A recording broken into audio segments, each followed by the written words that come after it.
In a moment, Joseph went from prison to a palace. One conversation, one moment, and everything changed.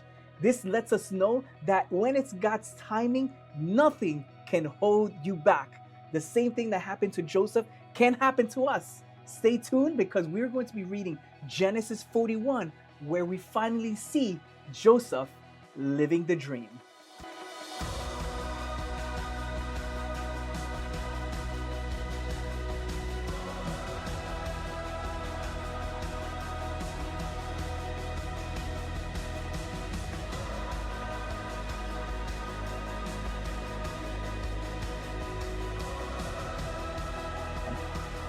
Welcome back, everyone, to an exciting Bible passage of today. We are going to be reading Genesis 41. If you've been following us along, we've been doing a series on the life of Joseph and everything that he lived. And I know you probably heard it before, but it's great to hear it once more. If you're joining us for the first time, my name is Alex, and I like to do these Bible readings because personally, it helps me a lot. And second, I know that it's been a blessing to other people.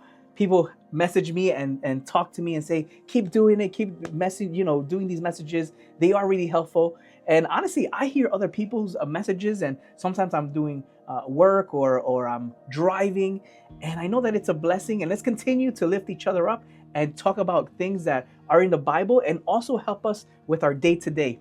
If this has been a blessing to you, here's what I want you to do, okay? I want you to tell us in the comments, where are you watching from? What state? What city, what country? Some people are watching from other countries. And soon, by the way, I know I'll be doing this in English, but soon I will be translating some of this in Spanish. I have done some AI videos in Spanish with the translation, and technology has been getting so great now that we could probably do even more of these videos in other languages. But going back to today, we are going to be talking about Genesis 41. We have been talking about the life of Joseph. We saw how he had the dreams, and I know we've talked about this, but just a quick recap. The dreams that he had were from God because God wanted him to know. His reaction maybe wasn't the right one. Maybe he wasn't that mature, and it got them in trouble because he shared it and he wasn't supposed to maybe share it at the time, or maybe the way he shared it. But he was sold off, almost killed, by the way, sold off by his brothers into slavery. He did great in Potiphar's house, but again, he was accused by Potiphar's wife and wrongly accused, thrown into prison. In prison, he's able to become actually number one again. In Potiphar's house, he was number one. In prison, he was number one again. He was, and I don't mean the sense of number one of being, number one with a title, but he had a lot that he was doing great there. But then he gets the butler and the baker into the prison. They have a dream, and he's able to interpret the dreams for them. And he says to the baker, don't forget me. When you get reinstated, don't forget me. And if you followed us in the last episode, he was forgotten once again. For much time, he was forgotten. And that's where we retake today's Bible passage, Genesis 41. It is going to be a lot, but I wanted to make sure that we recap and say what's happening here. In 41, I'm going to be reading in the New King James Version. Sometimes I like to read the New King James Version. It's a little bit easier than the King James Version. The NIV is also a great version. It makes it even easier. Today, New King James Version. If you have your Bible out, you could follow along. And if you're just hear us, follow us along. It's always great to hear the word of God. And by the way, also share this message. If it's a blessing to you, I know that it's going to be a blessing to someone else. All right, we begin with a long intro. Sorry about that. Let's go into here. Pharaoh is about to have a dream. Then it came to pass that after 2 full years, that the Pharaoh had a dream. So just pause there. Once again, the baker was reinstated and 2 full years passed. We don't know how long Joseph was in the prison, but he was at least 2 years in prison after the baker was in prison. He was totally forgotten. Maybe sometimes we think that God has forgotten us. God has forgotten you, put you in some kind of jail. Maybe it's not a physical one, or maybe it is. Maybe some people are in a physical jail, but maybe it's a situation kind of jail. And Pharaoh had a dream. We'll continue. And behold, that he stood by the river in his dream, and suddenly they came out of a river, 7 cows, fine looking and fat, and they fed in the meadows. Ah, that's a good steak right here, fellas. I know we like our steak. But then behold, 7 other cows came up after them out of the river, ugly, gaunt, and they stood by the other cows on the bank of the river. And the ugly and gaunt cows ate up the 7 other fine-looking cows. They ate them up. So the skinny, ugly-looking ones ate up the nice, fat-looking ones. So Pharaoh awoke, and he was like, what kind of dream was that? He slept and dreamed a second time. And suddenly 7 heads of grain came up in one stalk. They were plump and they looked good. And behold, 7 thin heads came up. And they blighted in the wind, and they sprang after them. And the 7 thin heads, they devoured the 7 plump and full heads. So Pharaoh awoke, and indeed it was a dream. He woke up and he said, whoa, this is very impacting. I'm glad it was a dream. But now it came to pass that in the morning that his spirit was troubled, and he sent for all the magicians of Egypt and all the wise men. And Pharaoh told them his dream, but there was no one that could interpret them for Pharaoh. We'll pause right there, and we'll talk a little bit about dreams. I know that a lot of us have had dreams and even some visions. And it actually mentions this in the Bible. If you go back to the book of Joel, in Joel 2:28, it says, and it shall come to pass afterward that I will pour out my spirit on all flesh. Your sons and your daughters shall prophesy. The old men shall have dreams, and young men shall see visions. So God is telling us that the dreams that we have are sometimes from God. I'm going to cut the dreams into 3 sections here. There are some dreams that come from God. If you notice the Pharaoh here, he had a dream. He had 2 dreams, and they were divine. God was imparting some information into the Pharaoh. We'll talk about later why God chose Pharaoh, but it was from God. It was a dream that came from him. And there are dreams, and I feel like you feel like this tug or this pull that you're like, this is a dream from God. Then the other one is dreams that we dream ourselves. What dreams are is just our mind making connections. During the daytime, we do things, we go here, we go to work. And in the nighttime, what dreams do, or what our mind does, is it starts to categorize all the information that is done during the day, and it's processing. This is actually a really good tip. If you want to study, you study a little bit, or how many hours, and then you go to sleep. Either take a nap or the next day. And your mind actually takes over subconsciously and starts working out the problems.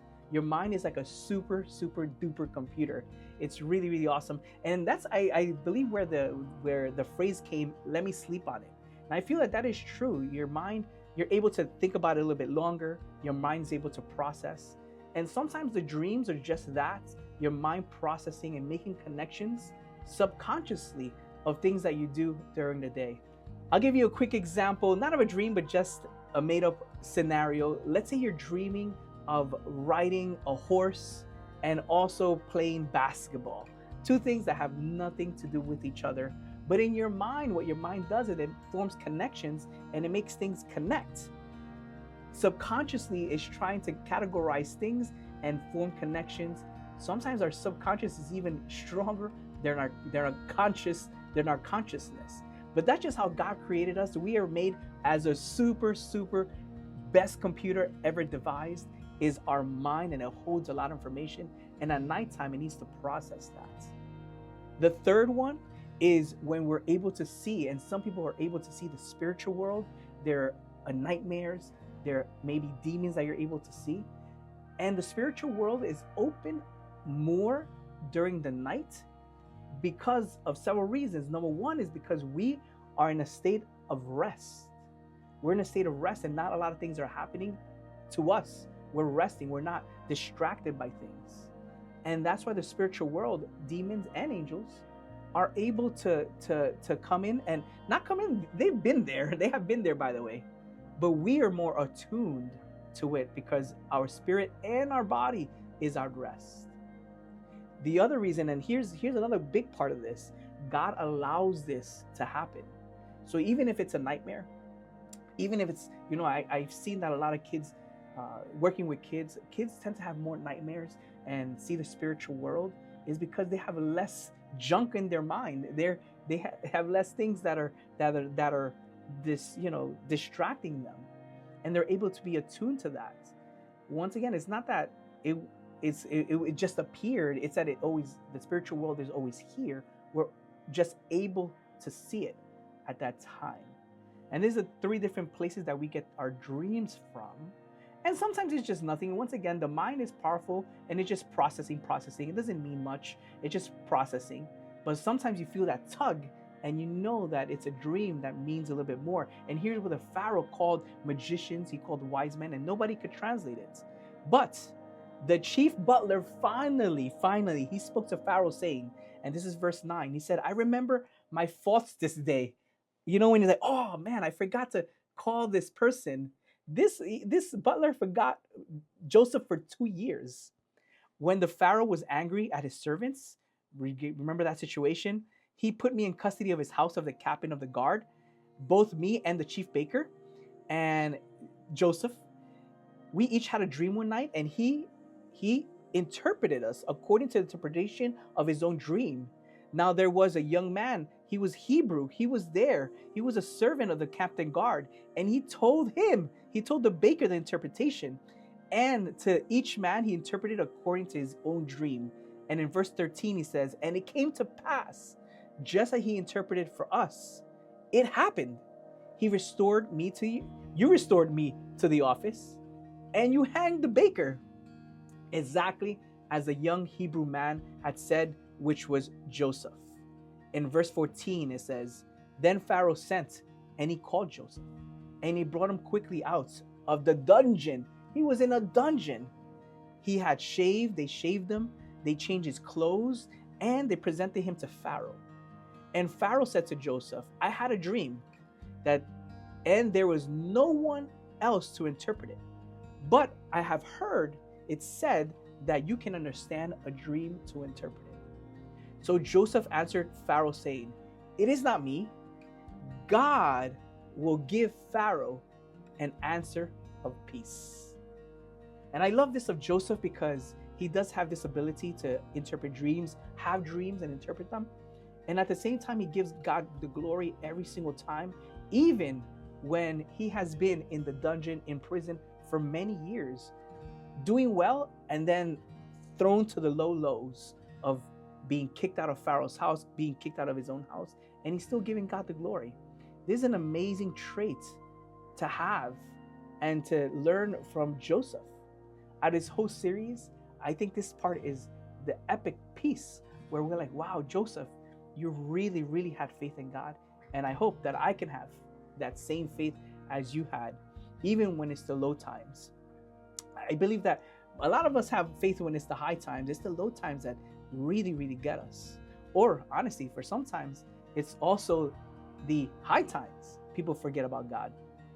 Then Pharaoh said to Joseph in verse 17, behold, in my dream, I stood in the bank of the river. Suddenly 7 cows came up of the river, and they were fine looking. And the ugly ones, we've never seen this type of ugly ones in all Egypt, he says in verse 19. But the gaunt and ugly ones, they ate up the first 7. What is that about? And then when they had eaten them up, no one would have known that they have eaten them, because they were just as ugly and just as skinny from the beginning. So even though they ate up the other cows, they still look exactly the same. So I awoke, and also I had another dream. There were 7 heads that came up of stalk. 7 were full and good, and then there were 7 heads that were withered and thin, and they were blighted, and the wind took them back and forth. But then the thin ones ate up, and they devoured the heads of the good ones. So I told this to my magicians. I told them, but no one could explain it to me. Please, I'm at my last end here. You need to explain it to me. So Joseph says to Pharaoh, here is the dreams of Pharaoh, they are one. He had an answer immediately. God has shown the Pharaoh what he is about to do. The 7 good cows are 7 years, and the 7 good heads are 7 good years. The dreams are one. The 7 thin and ugly cows which came up, and the 7 are 7 years, and the 7 empty heads, the ones that look skinny and the wind was taking them back and forth, those are the same thing. There's a 7 famine years. And this is the thing that which I have spoken to Pharaoh. God has shown the Pharaoh, and here's what I'm saying, that it's a dream from God. God has shown the Pharaoh what he is to do. Indeed, 7 years of great plenty will come throughout the land of Egypt, but after them 7 years of famine will arise, and the plenty will be forgotten, and the land of Egypt, the famine will deplete the land. So the plenty will not be known in the land, because the famine following, it will be so severe, it'll be very severe.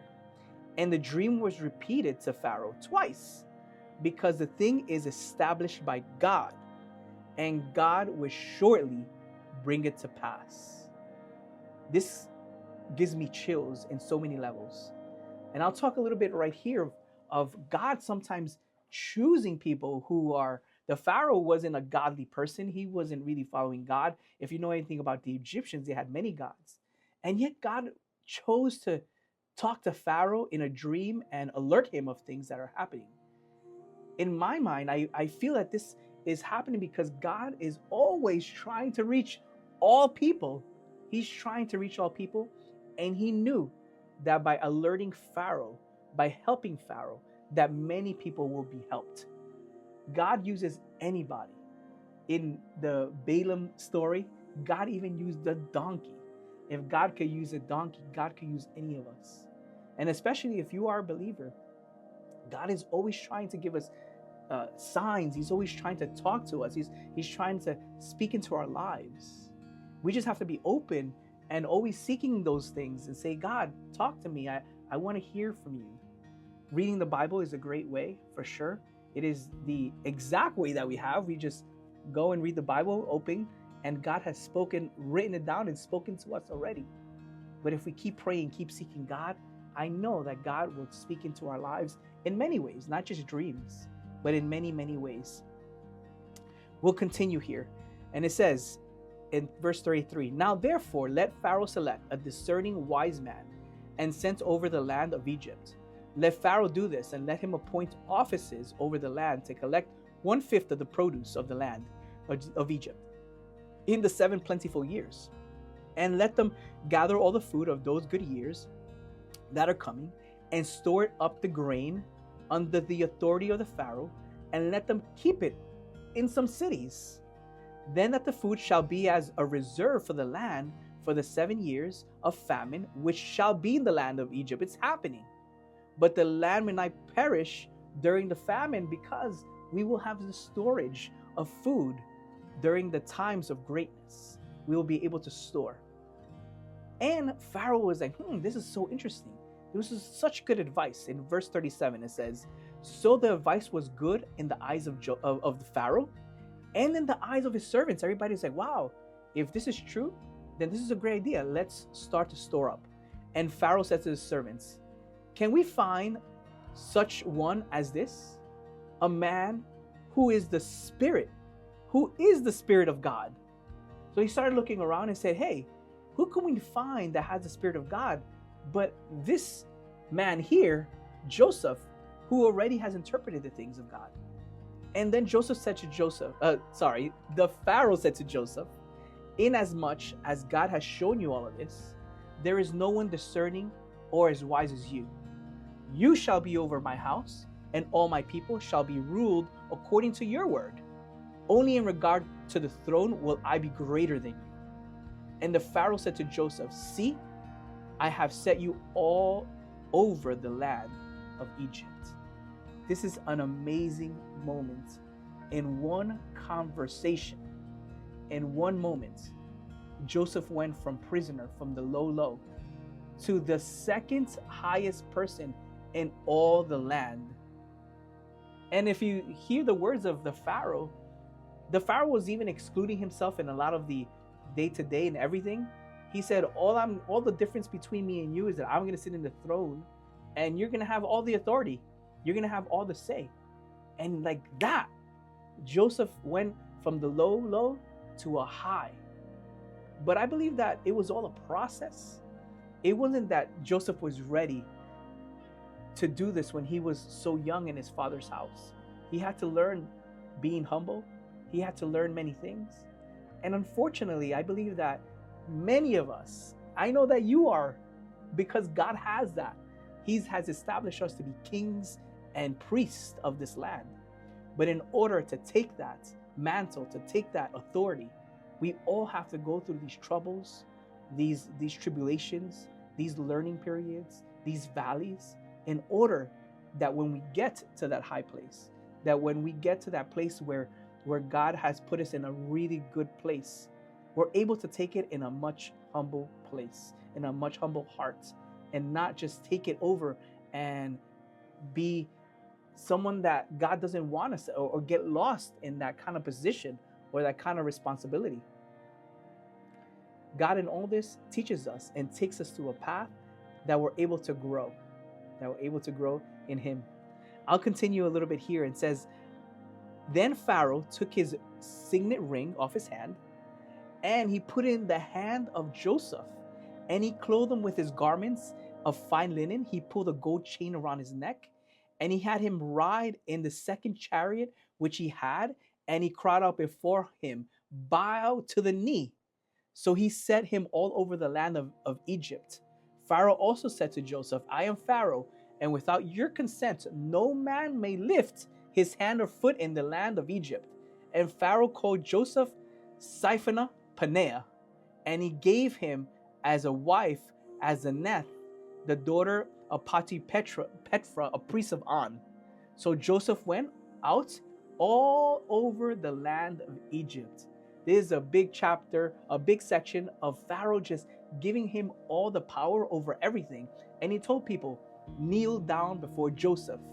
Kneel down, because he is the person that we're all going to follow. He gave him a wife. He gave him lands. He gave him all authority. And Joseph, and this is verse 46, was 30 years old when he stood before the Pharaoh, king of Egypt. And Joseph went out of the presence of Pharaoh, and he went throughout the land of Egypt. Now in the 7 plentiful years, the ground brought forth abundantly. So he gathered up all the food of the 7 years which were in the land of Egypt, and laid it upon the food in cities, and every city, the food of the fields, was surrounded by food. There was food all over the place. And Joseph gathered very much grain as the sand of the sea, until he had to stop counting because it was immeasurable. He went out, Joseph, and he set to do what the Pharaoh had said to do. What was the idea of gathering food? And they had so much food that they just had to stop counting, and they stored it up in cities.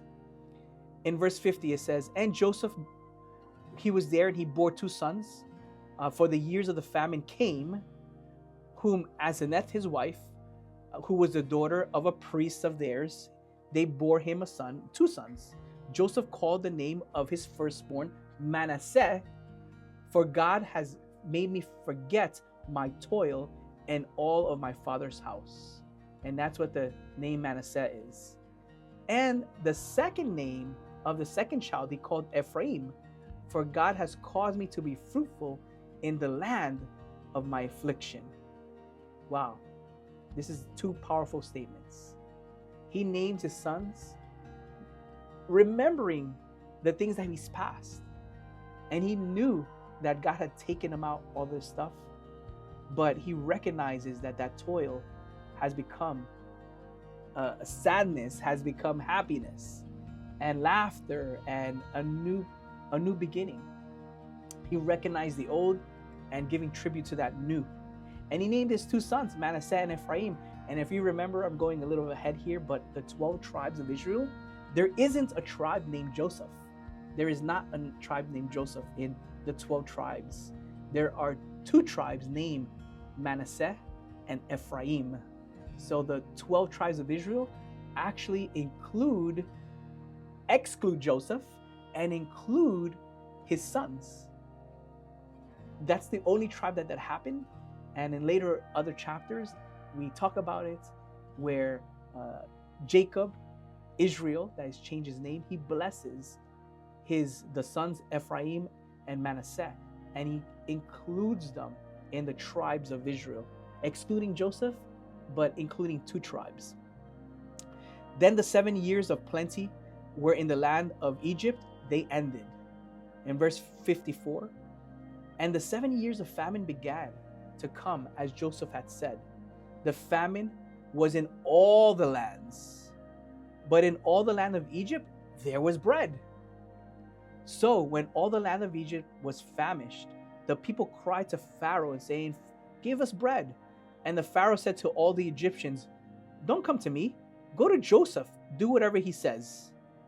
The famine was all over the face of the earth, and Joseph opened all the storehouses and sold all of their grains and food to the Egyptians, and the famine became so severe in the land of Egypt, so that all the countries around Egypt, not just Egypt, but they came to Egypt to buy grain because the famine was so severe in all the lands.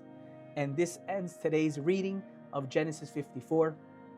But it's such an important reading. It's the high points, the crescendo, the epic piece of the life of Joseph, where finally God restores him to not just where he was before, but to a place where he is a blessing to many, many, many people all over the land.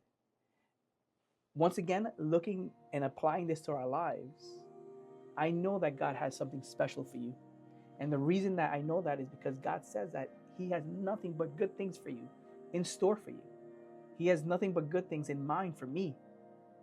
What happens is that life happens, and we must go through a growing process of growing pains.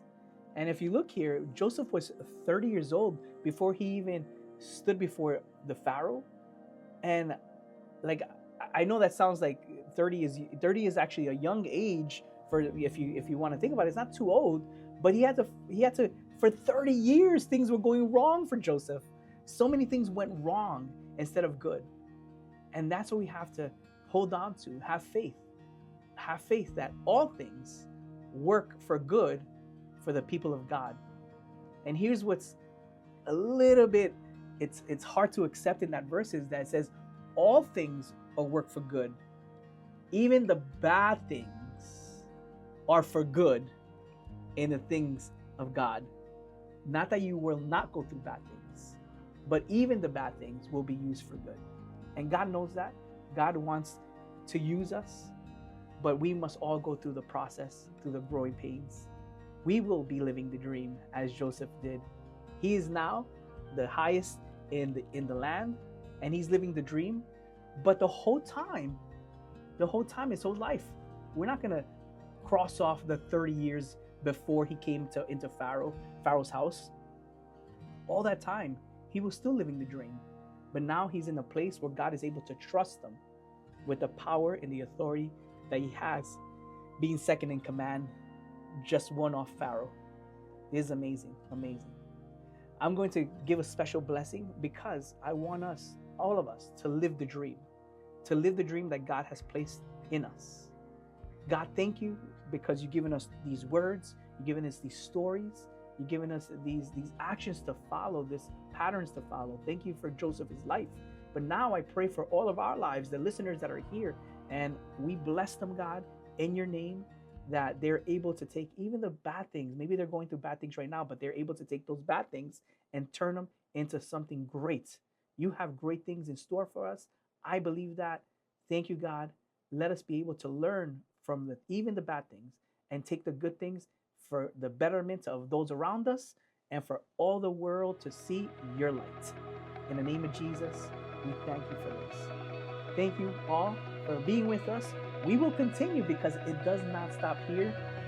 Joseph's life continues, and we'll see what happens when his brothers finally come and see Joseph. We'll continue next time. Don't stop following, keep sharing, keep liking. I'll see you in the next time when we see more Joseph living the dream.